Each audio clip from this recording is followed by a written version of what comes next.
howdy everyone. Colin and myself just finished doing a long podcast record and to tide you guys over while I do literally tens of hours of editing to try and make the whole thing seem coherent, I thought I would have a look at a hand from a heads-up played between Rouge and myself a few weeks ago. So the hand starts not long after I just won a big pot. We can see here I've got Rouge down to 3.5 big blinds. I get dealt 3-2 offsuit, and we start the hand. Rouge moves all in for 3.59 big blinds, so another 2.59 big blinds for me to call. So I'll encourage everyone to be brave, pause the video, give it a bit of thought, and post in the comments what you would do.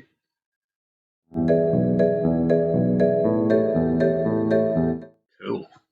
So let's give a bit of thought to what the right thing to do is, and what is the only thing more fun than playing poker? Totally over-analysing poker hands. So let's take a look. On the hand itself, this put me into the tank. I probably thought for all of my allowed time and about half of my time bank trying to work out what the right thing to do was.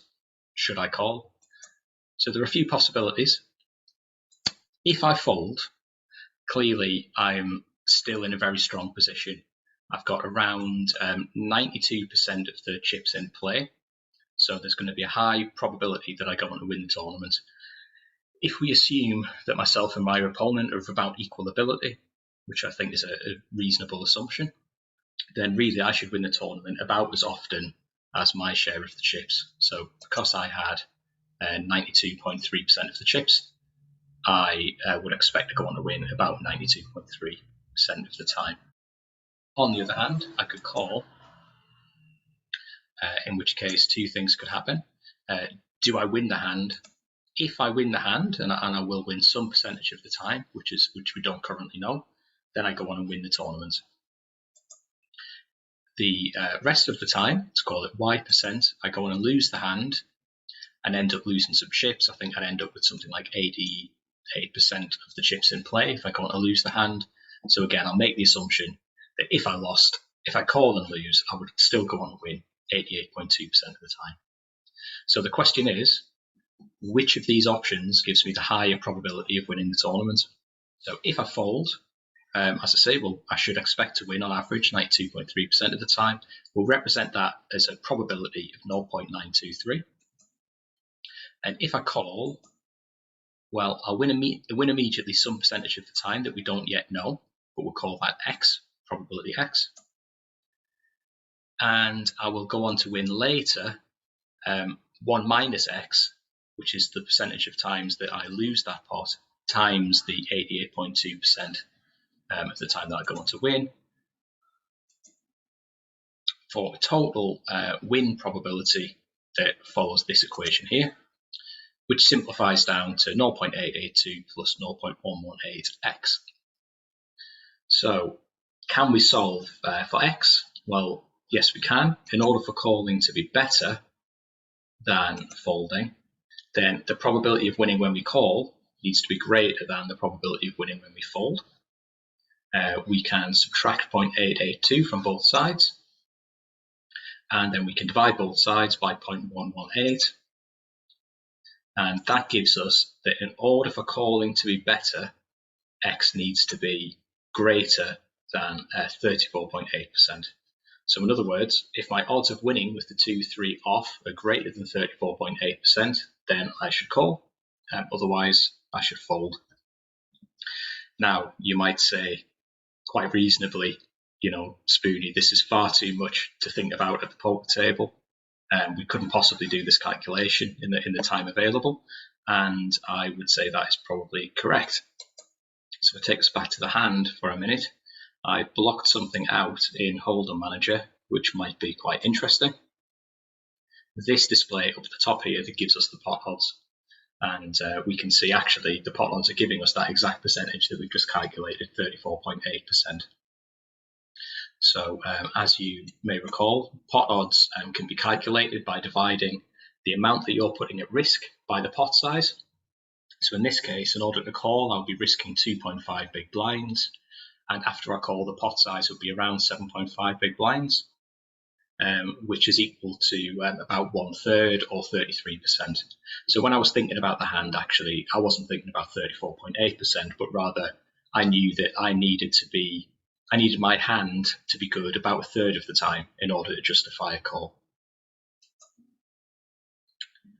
So would I be good 1/3 of the time with 3-2 offsuit? Well, if Rouge was going all in with all of his hands, so literally he could have any two random cards, then I would be getting 32.3% equity. So I would be slightly below the equity required to call. And even though it's close, I probably should fold. If Rouge is not going all in with all of his hands, but only some subset of them, so for example, let's say he went in with his best 50% of hands, which would look something like this, then the situation is even worse for me. Now that range is winning 69.35% of the time. I'm only winning around 30.7% of the time. So what's the verdict on this hand? It's close, but it should be a fold. So maybe after seeing the 3-2 off as a fold, you might reasonably ask, well, if the short stack is always going all in, what hands should I call with? And again, we can use Equilab to calculate this. And this is the result. So the highlighted hands here show all hands where you would be getting the correct pot odds and you should call. And notice that we just have these little group of 5 hands down at the bottom here, which should fold 3-2 off included. What if the short stack doesn't go all in with all hands, but say just the best 50% of hands? Again, we can use Equilab to calculate the hands that should call, and we know that there are a handful of hands down at the bottom here that should now fold. So hands like A3 suited, A2 suited, 10-5 off that previously were calling are now folds. What if the small blind is playing super tight and only goes in with their best 20% of hands? So, you know, I don't want people to have the takeaway message from this video that you should play tight when the short stack shows heads up. You probably shouldn't.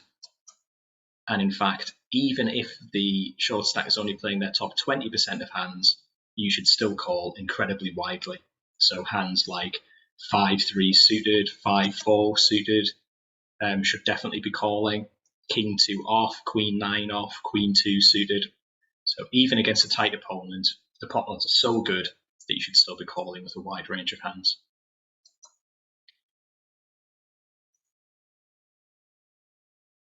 So that raises a reasonable question.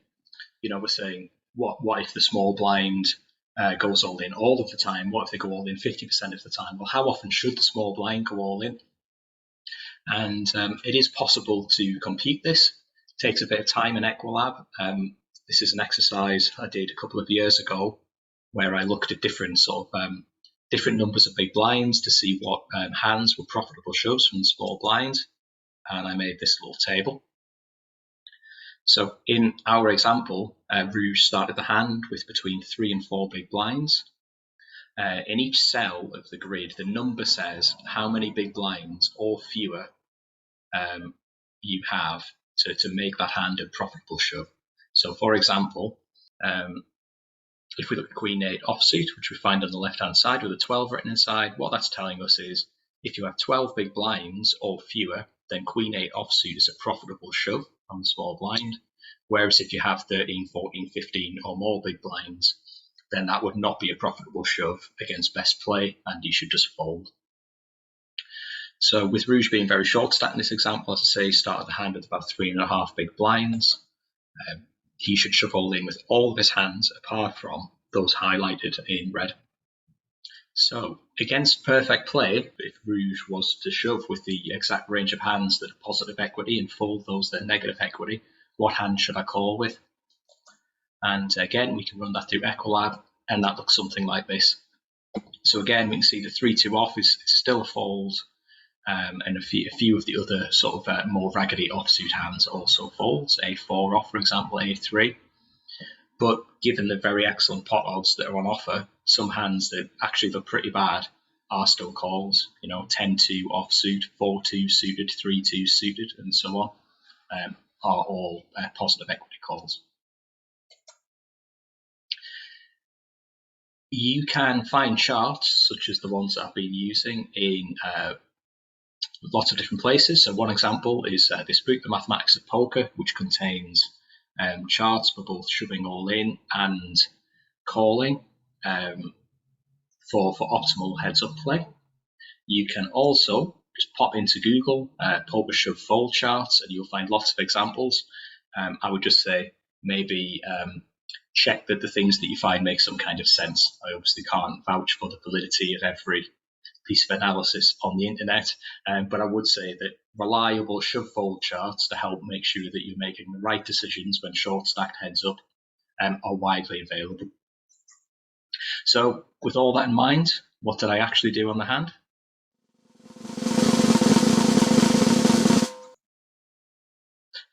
I folded.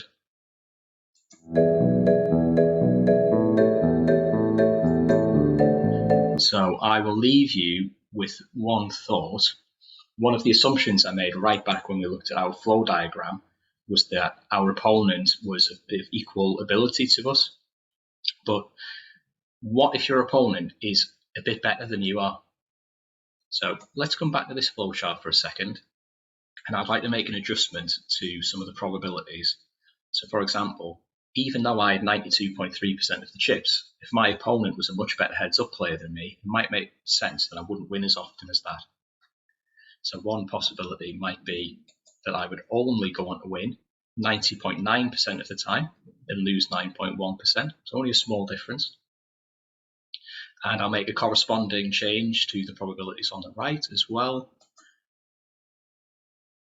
In the event that your opponent is this much better than you, that you would expect to lose just a bit more often than the chips would suggest, then at that point, 3-2 offsuit becomes a call.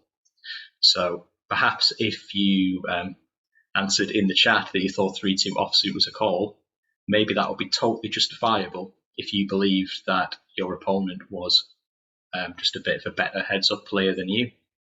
This kind of makes sense. If you were playing the best heads-up player in the world, you might be quite happy to take a 30% chance of winning the tournament now, even if the pot odds said that you needed 38%, because you might not get a better opportunity against that player. So I hope you found that enjoyable. Thanks for watching.